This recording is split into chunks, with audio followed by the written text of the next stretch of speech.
The forest wasn't silent.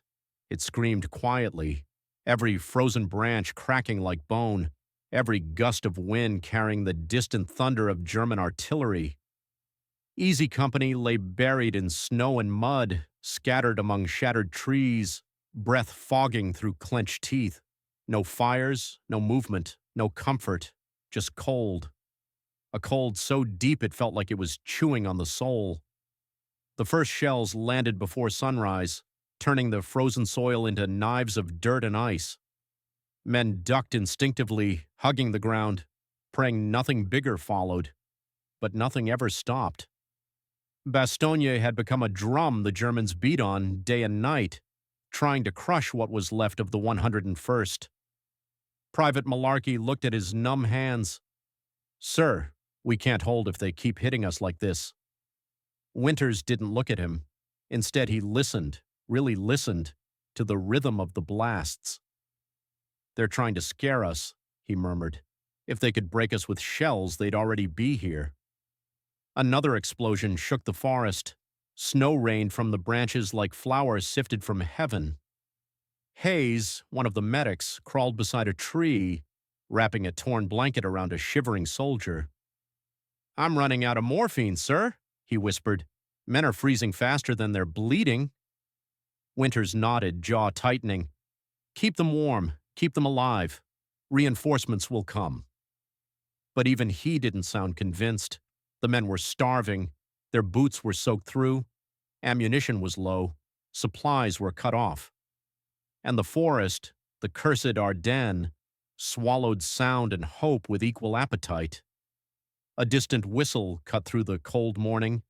Not a shell, not a command. A runner approached through the trees, gasping, snow exploding around his boots. "Message from the Germans," he said, breath clouding in the air. "They demand surrender." The men stared at him, wide-eyed, exhausted, defeated, but not broken. "What did they say?" Winters asked. The runner held a folded paper, trembling from more than cold. "They said another attack is coming. We're surrounded, outnumbered, no chance of reinforcement. They want us to give up." A long silence followed.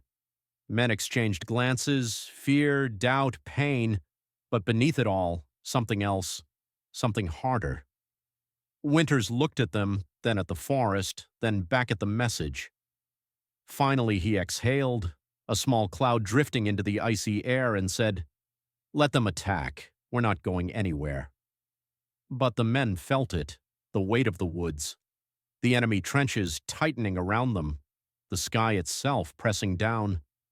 And somewhere deep in the frostbitten line, someone whispered the truth everyone feared. "How long can we keep this up?"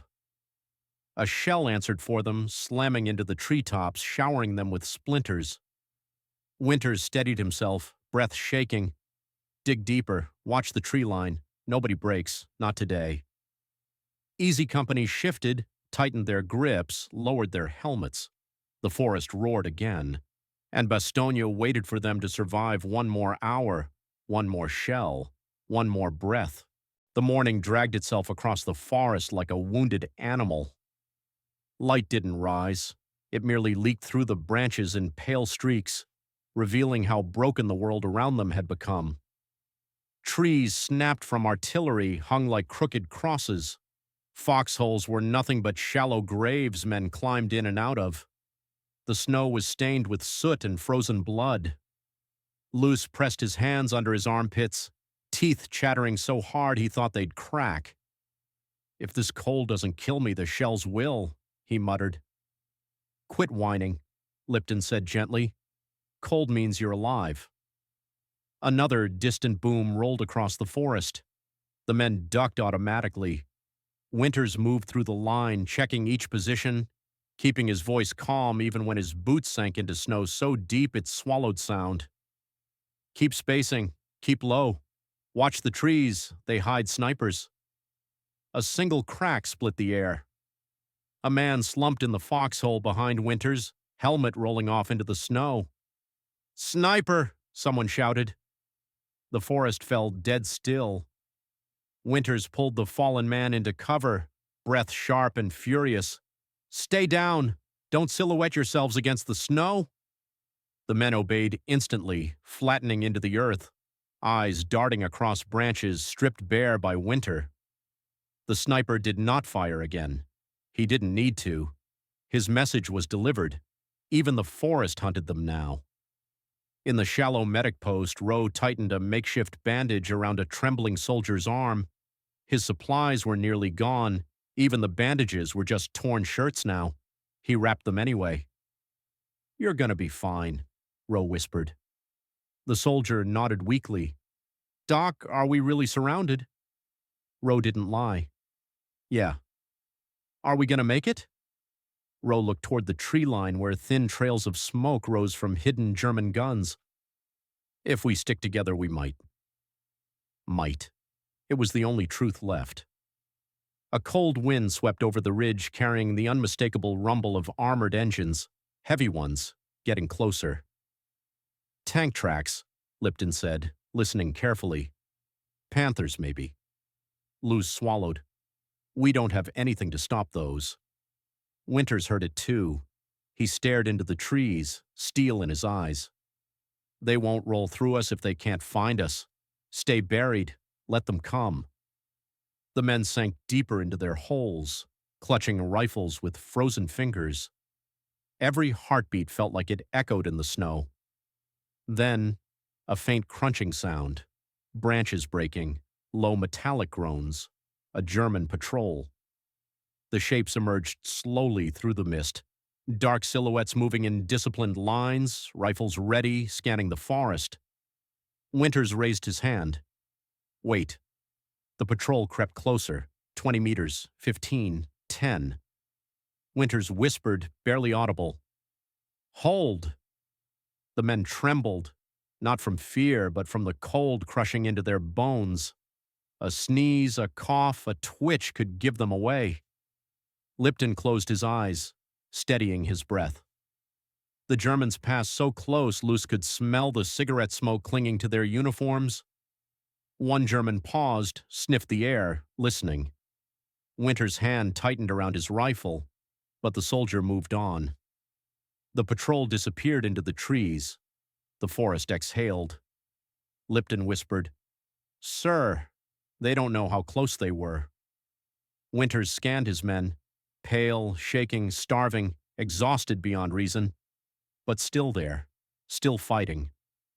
"They'll know soon enough," he said quietly, "because we're not backing up an inch." Another shell roared somewhere behind the lines. Easy Company lowered their heads again, breathing frost, holding fear and hope in equal measure. Bastogne didn't care who lived, but Easy Company did, and that was enough to survive another hour in the cold. Night settled over Bastogne like a weight no man could lift. The temperature dropped again, freezing breath mid-air, turning sweat into ice the moment it touched skin. Easy Company barely spoke now. They didn't have the energy. Every man was conserving warmth, preserving strength, fighting the cold as fiercely as the enemy. Rowe moved silently from hole to hole, checking on the wounded. His hands shook from exhaustion, not fear. He had almost nothing left to give. No plasma, no morphine, just cloth torn from shirts and whatever courage he could scrape together. A young soldier whispered through chattering teeth, "Doc, will we make it through another night?" Rowe met his eyes, saw the fear buried under frostbite and fatigue. "As long as you're breathing, I'm not leaving you," he said. It wasn't an answer, but it was hope, and sometimes hope weighed more than ammunition. A distant explosion rumbled like thunder rolling beneath the earth. Snow drifted from the branches above, settling on helmets, coats, rifles. Winters lifted his head from his foxhole, listening, always listening. That wasn't random artillery, that was probing fire. "Sir," Lipton whispered from the next hole over, "they're adjusting, zeroing in on us." Winters nodded, jaw tightening. "Then stay low, dig deeper if you can." Luss laughed weakly. "With what? My hands stopped working yesterday." "Use your helmet," Lipton said. Another explosion hit closer, shaking loose whole branches from the trees. The ground trembled. Men pressed themselves deeper into the cold earth. Rowe covered a wounded soldier with his own coat, his only coat. "Stay awake," he murmured. "Don't let the cold take you. You sleep now, you won't wake up." Nearby, two Marines tried rubbing their hands together, but the skin was already cracked and bleeding. Winters passed by, placing a steadying hand on each shoulder. "Hold on," he whispered. "Just hold on." Then the forest changed. The wind died. The trees stilled. The air thickened, tense, waiting, like the sky itself was holding its breath. Lipton lifted his head slowly. "Sir, do you hear that?" Winters did. It wasn't artillery. It wasn't gunfire. It was boots, many boots, moving in rhythm across frozen ground. German infantry, a lot of them. Rowe paused mid-bandage, eyes widening. "They're moving in formation." "Yep," Luce whispered, voice small. "That's not a patrol. That's a warm-up act." Winters crouched low, peering through the thick line of bare trees. The mist between the trunks glowed faintly under moonlight, but behind that glow, shapes were forming. Dark, shifting silhouettes, helmets, rifles, dozens, maybe hundreds. He breathed out slowly. "Everyone stay quiet." Easy Company sank deeper into the earth. Hearts hammered in frozen chests. Hands tightened around rifles that felt heavier every minute. The German voices grew clearer, orders whispered, movements coordinated. They were spreading out, encircling the tree line, preparing something larger than anything Easy Company had faced yet. Rowe tightened his grip on his medical bag. It was almost empty, but he held it like a weapon. Winters looked down the line at his freezing, starving men, some wounded, some barely conscious, all exhausted beyond reason, and he saw something in them the Germans couldn't see from the darkness. They hadn't broken. Not yet. Then a flare shot into the sky, white light exploding over the forest, turning the snow into a glowing battlefield. The Germans froze. Easy Company froze. And in that suspended moment, when the entire forest seemed carved from light and ice, Winters whispered, "Get ready. They're coming." The flare burned out. Darkness swallowed everything again, and the Ardennes exhaled, cold, cruel, and ready to erupt. The flare's afterglow still hung in the air when the forest erupted, not with shouting, not with gunfire, but with movement, fast, coordinated, disciplined, Germans rushing into new positions before the darkness fully returned. Easy Company heard branches snap, boots grind into frozen soil, weapons being readied. The enemy was no longer searching, they were preparing. Winters crawled along the line, voice low and controlled. "Check your rifles, fix your bayonets. They're not testing us tonight, they're coming." Luz tried to steady his hands, which shook violently from cold and fear. "Sir, if they hit us with a full company, then we hold," Winters said, "no matter what." The men swallowed the order like a stone. Rowe checked on a soldier lying half buried in blankets stiff with frost. "Can you hear me?" The man nodded weakly. Rowe leaned close. "If they break the line, stay flat. Don't move. I'll come back for you." "How, Doc?" the soldier whispered. "I don't know," Rowe answered honestly. "But I will." A sharp metallic click echoed from the woods, then another, dozens of rifles being prepared. Winters whispered, "Positions." Easy Company raised their weapons as one, breath slow, eyes wide beneath their helmets. The snow around them seemed to glow faintly, as if reflecting a danger too great to stay hidden. Lipton saw the first silhouette. Left side, movement. More appeared, dark shapes weaving between trees, spreading into a line. Luz felt his stomach twist. They're forming up, straight assault formation. The Germans didn't shout, didn't announce themselves. They simply advanced, silent, steady shadows emerging from the dark. Winters steadied his aim. Not yet. The Germans moved closer. 30 meters. 25. 20. Rowe whispered a prayer he couldn't finish. Then, a single German soldier stepped on a broken branch. The crack shattered the silence. Winters dropped his hand. Fire! The forest exploded. Easy Company unleashed everything they had. Rifles, machine guns, grenades. Muzzle flashes strobe-lit the woods, turning snow into a storm of sparks. Germans dove for cover, screaming commands, returning fire in sharp metallic bursts. Lipton's rifle jammed. "Damn it, cover me!" Luce fired over his head, shouting, "I got you!" Rowe dragged a wounded man deeper into a foxhole as bullets tore the ground around them. "Stay with me! Stay awake!" A German MG-42 opened up from the right flank, its devastating rhythm ripping bark off trees and shredding snow into white mist. Winters yelled, "Suppress that gun!" Two men threw grenades in sync, explosions shaking the earth, silencing the machine gun just long enough for Easy to regroup. But the Germans kept coming, from the left, from the front, from gaps between shattered trees. They were trying to envelop the line. Lipton spotted movement behind a fallen log. "Flankers, they're pushing around us!" Winters fired 3 quick shots, then shouted, "Hold your ground, nobody falls back!" A grenade landed near Rowe. He didn't think. He just threw himself over the wounded man beneath him as the explosion kicked up a blinding spray of dirt and ice.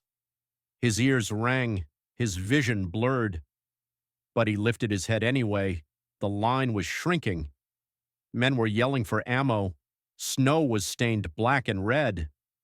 Still, no one ran. Winters shouted over the chaos, "If they break through here, they break through everywhere! Hold the line!" The Germans surged again, closer now, bayonets fixed, boots pounding the frozen earth.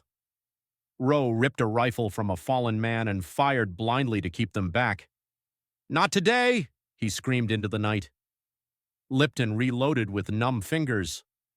"Sir, they're almost on top of us." Winters saw it, knew it, accepted it. "Then fight," he said quietly. "Fight for the man next to you." The next wave hit with full force, and Easy Company did not move, did not bend, did not break. They fought like men who knew there was nowhere left to fall. The battle didn't slow. It shifted, became closer, tighter, more desperate. The Germans pressed in until shadows were no longer shapes between the trees, but bodies lunging through smoke and snow. Easy Company fired until their rifles steamed from the cold, until their fingers bled through torn gloves. Luz reloaded behind a splintered stump, hands shaking uncontrollably. "Sir, ammo's almost gone." Winters ducked as a bullet sliced a branch above his head. "Make every shot count!" A German soldier rushed from the right, bayonet leading. Lipton tackled him into the snow, the two rolling violently. The German reached for a knife. Lipton grabbed a handful of ice, smashed it into the man's face, then threw him aside and scrambled back into position, chest heaving. "Lip!" Luz shouted. "You good?" Lipton didn't answer. He just picked up his rifle and fired again. Rowe moved through the line like a phantom pulled between screams. "Doc, over here!" He slid beside a man gripping his stomach, blood soaking into the snow. "I can't stop the bleeding without morphine," Rowe whispered. You said you'd keep us alive." Rowe clenched his jaw. "I'm trying." He pressed both hands to the wound, fingers numb, breath shallow. Another explosion sent a shockwave through the earth, knocking snow and bark onto them. Rowe didn't flinch. He couldn't. "Stay awake," he said, voice trembling. "Don't close your eyes. Don't you dare." Farther down the line, Winters spotted German soldiers repositioning behind fallen logs. "They're preparing another push," he shouted. They came seconds later. A coordinated wave, shouting, firing, charging through drifting snow like ghosts breaking free from the forest. Easy Company met them with what little they had left. Grenades exploded, muzzle flashes strobed. Trees shattered under gunfire. Winters shot until his rifle clicked empty, then reached for another clip that wasn't there. Lipton tossed him one with frozen fingers. "That's my last!" Winters reloaded. "Make it worth something." A German grenade landed dangerously close. Luz kicked it back over the ridge without thinking. The explosion lit the tree line behind them in a terrifying white flash. Snow rained down. Blood steamed on the cold air. Men shouted for Doc, for ammo, for help. Rowe dragged another wounded man into a shallow depression. The soldier's face was pale, lips blue. "Doc, are we losing?" Rowe looked at the carnage around them, the shrinking line, the freezing men, the relentless Germans. "No," he lied softly. "We're still here." Winters crawled to Lipton's side, both breathing heavily. "If they hit us one more time—" "They will," Lipton said. "But so will we." The Germans regrouped again, shouts echoing through the icy trees. They were determined now, furious. The American line had survived 2 charges. The third would break them, or so the Germans believed. Rowe heard a faint voice behind him, a barely audible whisper, "Doc, help." He turned to see a soldier, half covered in snow, crawling with his last strength. Rowe didn't hesitate. He sprinted from cover, boots slipping on ice. Bullets snapped past him. Winters saw him and shouted, "Doc, get down!" But Rowe reached the man, grabbed him under the arms, and dragged him toward the line as gunfire tore the ground inches behind them. Luz covered them with a constant stream of fire. "Come on, Doc!" Rowe collapsed into the foxhole with the wounded soldier, chest burning. He checked for a pulse, weak but there. "You're okay," Rowe whispered. "You're okay because I'm not letting you go." Winters crawled beside him, breath sharp. "Doc, we can't hold much longer. We need a miracle." Rowe looked at the battlefield. Snowstorm lit by fire, Germans forming for a final blow, Easy Company barely standing. "A miracle?" Rowe whispered. He looked at his men, frozen, starving, bleeding, but still gripping their weapons, still watching the trees, still refusing to lie down and die. "They're right here," he said. Winters stared at him. The German line began to move again, and Easy Company prepared to meet it. The forest held its breath before the next assault. Even the snow seemed to freeze mid-air, suspended between falling and floating. Easy Company could hear everything, the crunch of German boots repositioning, the metallic clicks of rifles being loaded, the low murmurs of officers giving final orders. Winters crawled to each foxhole, giving the same message. "Stay low, stay focused, they're coming again." But this time was different. This time the Germans weren't rushing blindly through smoke and snow. They were moving with precision, anger sharpened into discipline. They wanted to break Easy Company. They wanted Bastogne wrapped in silence. Luz tightened the strap on his helmet. "Sir, do we even have enough ammo for another wave?" Winters didn't sugarcoat it. "No, but we'll use what we have." Lipton adjusted his position behind a fallen tree. "If they get any closer, it's down to bayonets." "Then sharpen them," Luz muttered, trying to sound brave, failing spectacularly. Rowe crouched next to a shaking soldier whose fingers were black at the tips, frostbite creeping in like death wearing gloves. "You stay down," Rowe whispered. "I'll come back when this wave breaks." The soldier nodded weakly. "Doc, don't get hit." Rowe almost laughed. "I'll try." A single German flare shot into the sky, illuminating the woods in a ghostly glowing white. Shadows of dozens, maybe hundreds, of enemy soldiers stretched across the snow like long-reaching arms. They were everywhere. Lipton swallowed. "Here we go." The Germans advanced in a wide formation, rifles up, grenades ready, boots pounding in perfect rhythm. Winters raised his rifle. "Hold!"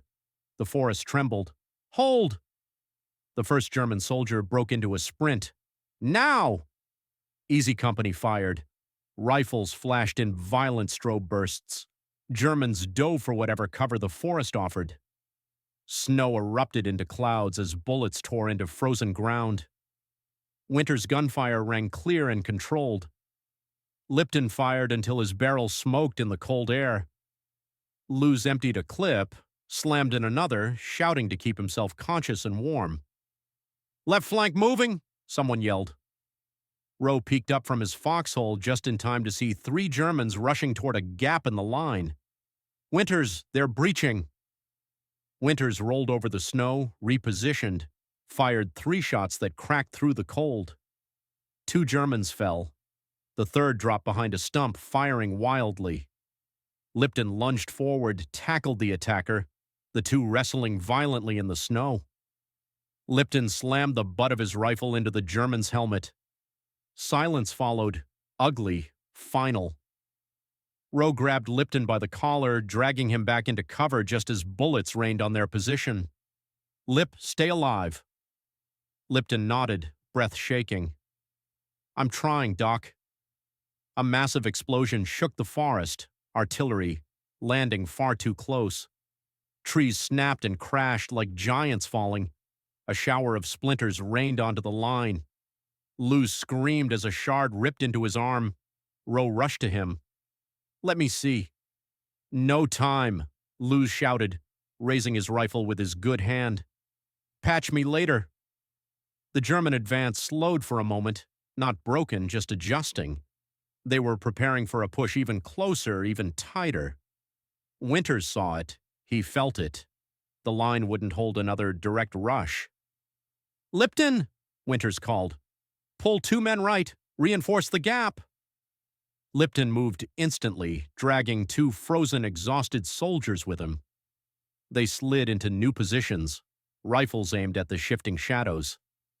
Rowe worked furiously on another wounded man whose chest rose and fell far too slowly. "Don't you quit," Rowe whispered, voice cracking. "Don't you dare." More footsteps, more shouting, more German voices gathering for the final blow. Winters crawled to Rowe. "Doc, we can't stop this wave." Rowe didn't look up. "Then we survive it."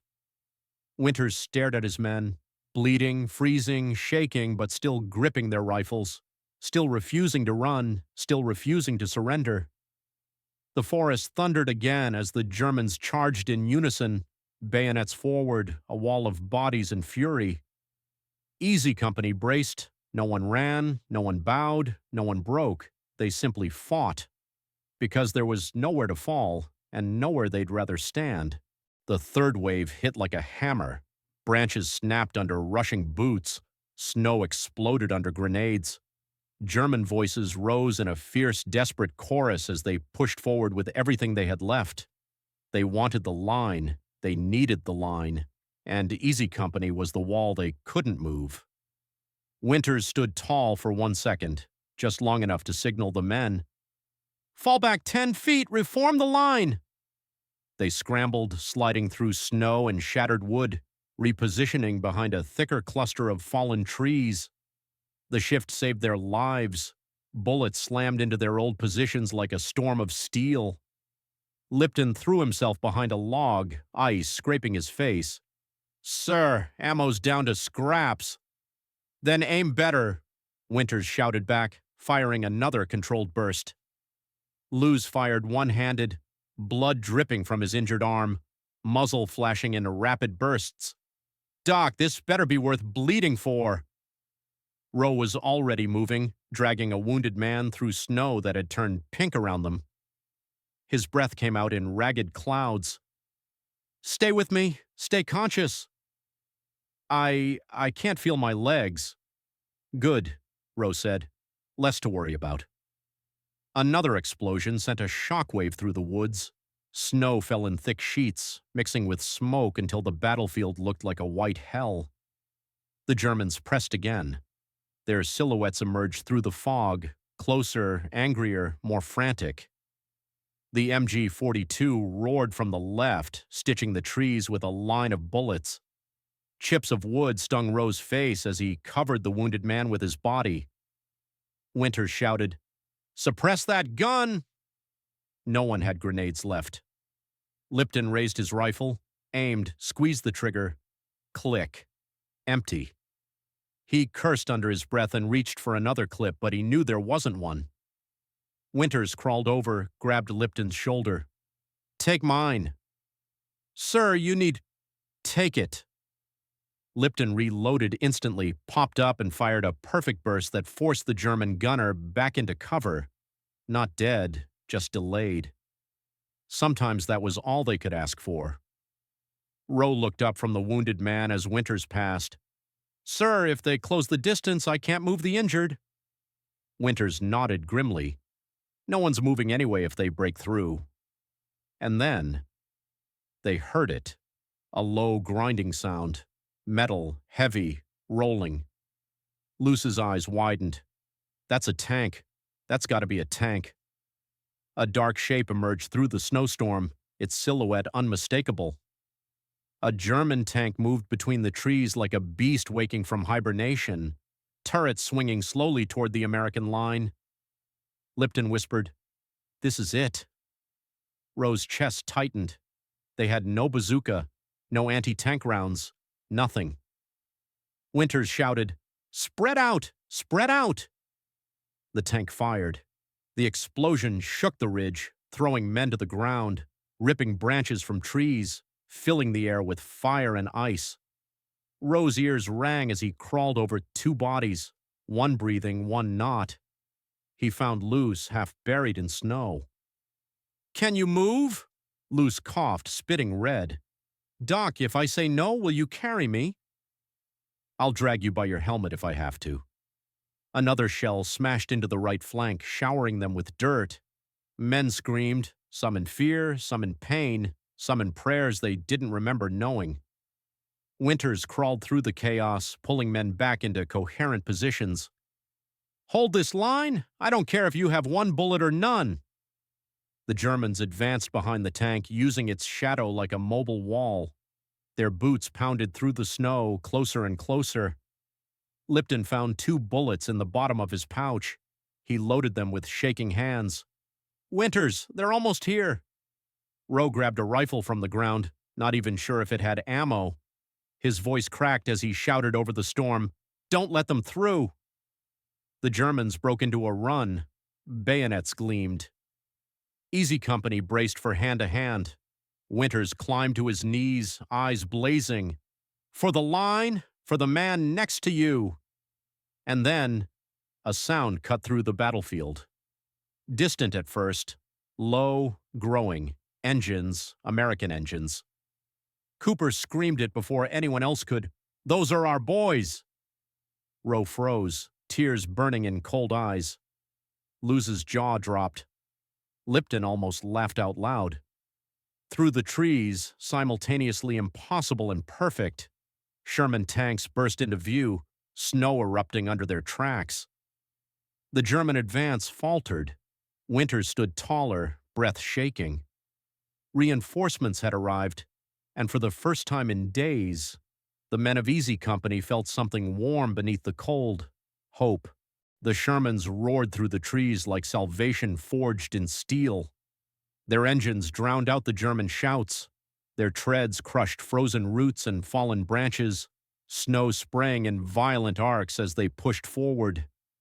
The battlefield shifted instantly, fear flipping into fire, despair into defiance.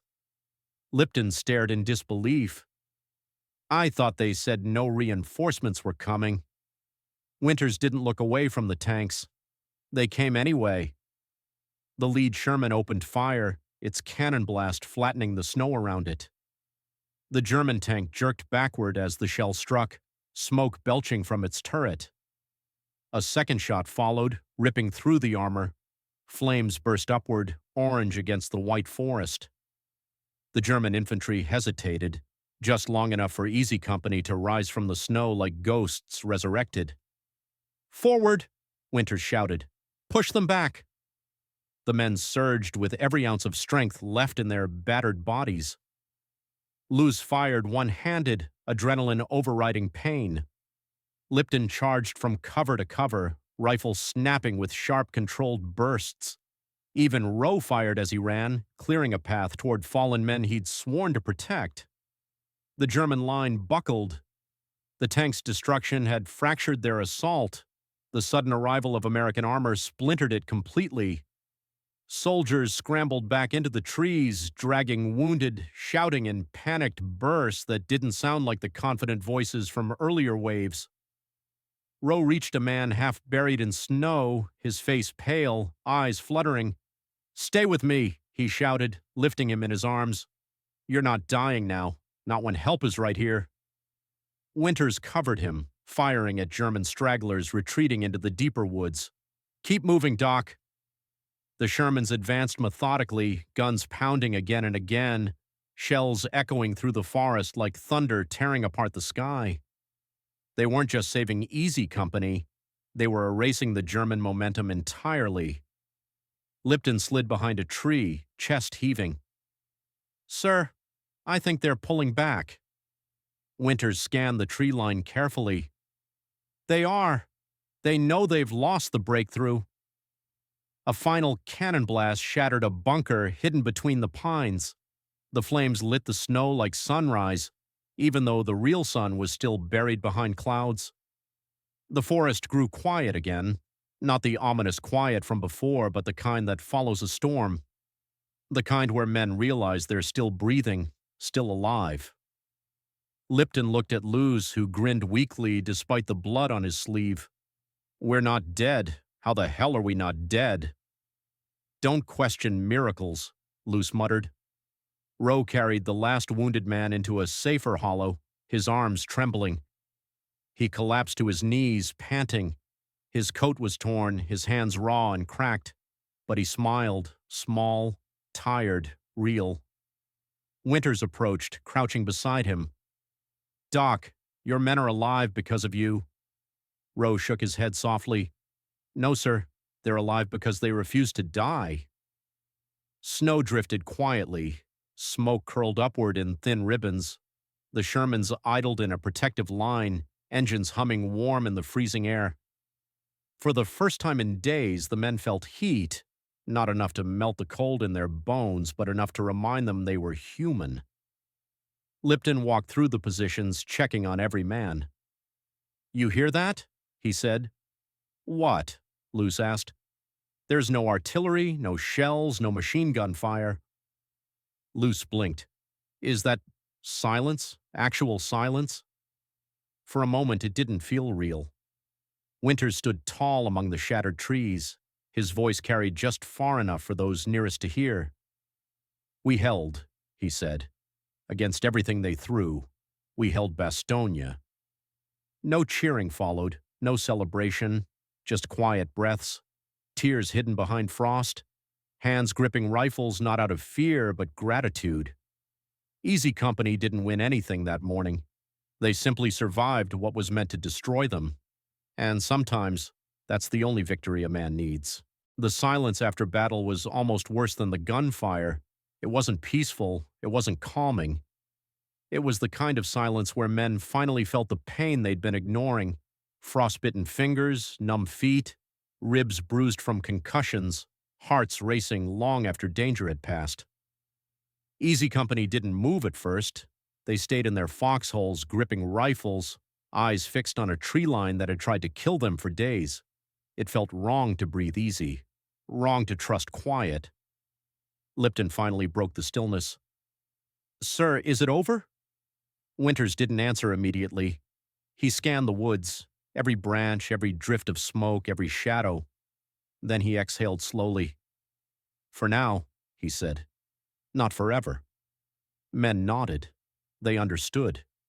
In Bastogne, over never lasted long. Rowe knelt beside the wounded he had pulled through hell, checking pulses, tightening makeshift bandages, whispering reassurance even though exhaustion pulled at his voice like chains. His hands were shaking uncontrollably now. The adrenaline that had fueled him through the attacks was gone. A soldier with his arm in a sling looked up at him. "Doc, Did we really hold them off? Rose smiled faintly. You did more than that. You outlived them. Nearby, Luz tried flexing his injured arm, wincing. Doc, if we survive this war, you're never paying for a drink in your life. Roe laughed weakly. With what money? Doesn't matter. We'll steal it from Lipton. Lipton scoffed. I heard that. But beneath the humor was something deeper, pure relief, raw and human. Winters approached, checking positions, helping men stand, pulling blankets over those who couldn't. He moved slowly, deliberately, like someone who understood that one wrong word could crack the fragile calm holding the company together. He crouched beside Roe. How many can be moved? Some, Roe said. Not all, not yet. Winters nodded. We'll rotate them back once the tanks secure the outer perimeter. Roe looked at him, eyes rimmed with exhaustion. Sir, they almost broke through. But they didn't, Winters said quietly, because you were here. Roe didn't respond. Compliments felt like stones on a soul that had seen too much. A distant thud echoed from the woods. Not artillery, just a tree collapsing from the earlier shell damage. The men jolted anyway, instincts firing faster than thought. Winters raised his voice just enough. Easy. It's just the forest settling. The forest. That cursed, freezing, suffocating forest. Lipton stared at the shattered tree line. I never want to see trees again. Luce chuckled. I'm cutting down every Christmas pine I ever meet. But the humor faded quickly. The truth loomed between them. More attacks could come at any hour. Food was still scarce. Medical supplies were non-existent.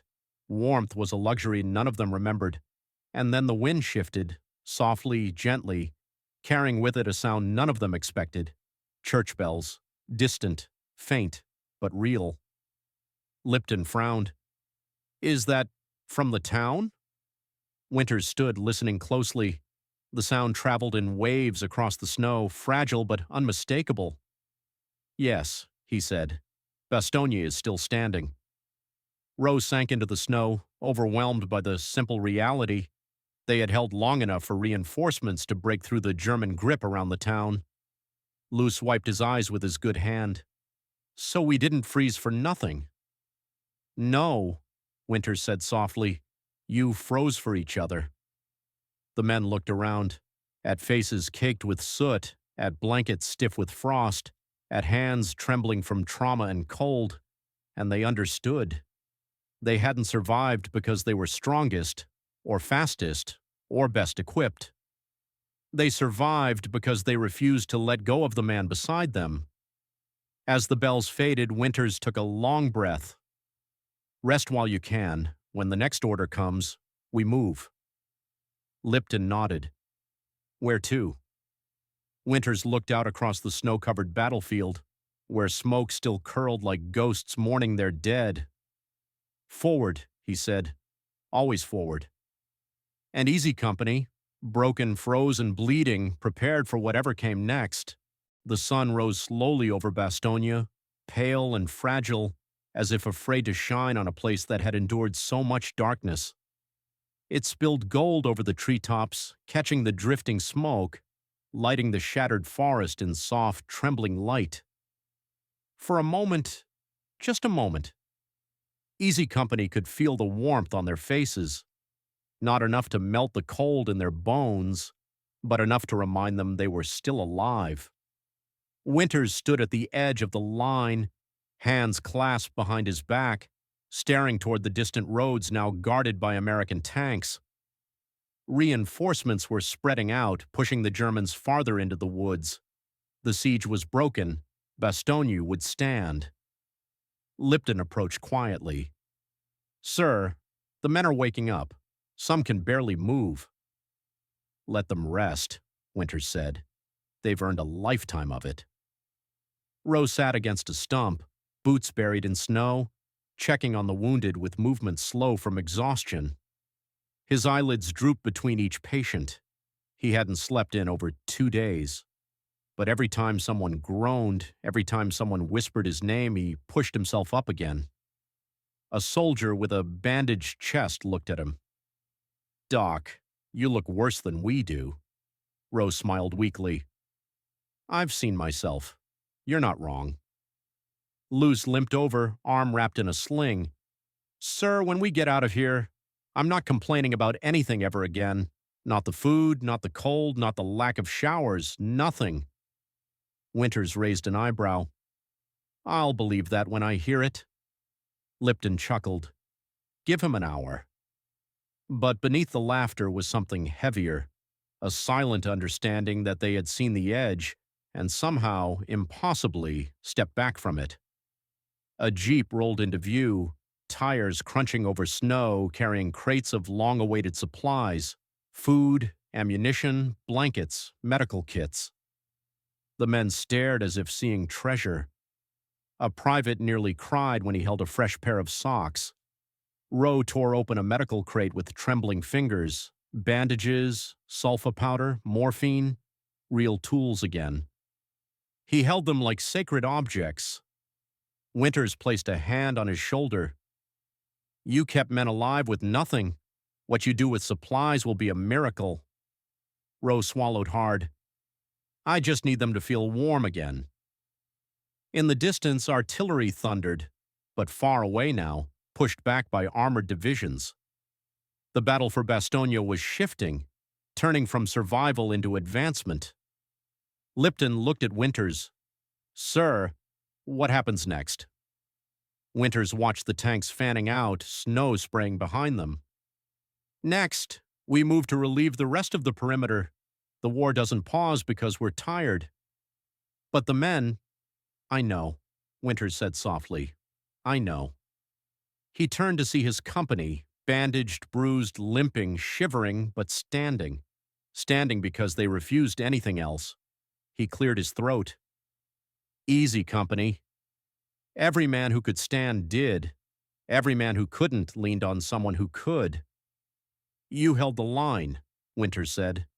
"Against tanks, artillery, cold, hunger, fear. You held when no one expected you to. High Command will write reports. Historians will try to explain it, but only we will truly understand what happened here." He paused, letting the silence settle. "You didn't hold Bastogne because of orders. You held it because of each other." Luce wiped his eyes. "Sir, don't make us cry in front of the new guys." A ripple of tired laughter spread through the snow. Winters stepped closer, lowering his voice. "We're still in this war, but whatever comes next, remember today. Remember what you endured, what you proved." Lipton nodded slowly. "That we can survive anything." "No," Winters said. "That together, you are unbreakable." The wind carried his words through the trees that had nearly been their graves. Rowe tightened the straps on his medic bag, this time full, not empty, and looked over his men with a quiet vow in his heart. He would not lose a single one if he could help it. The forest, brutal and cold, now seemed a little less threatening.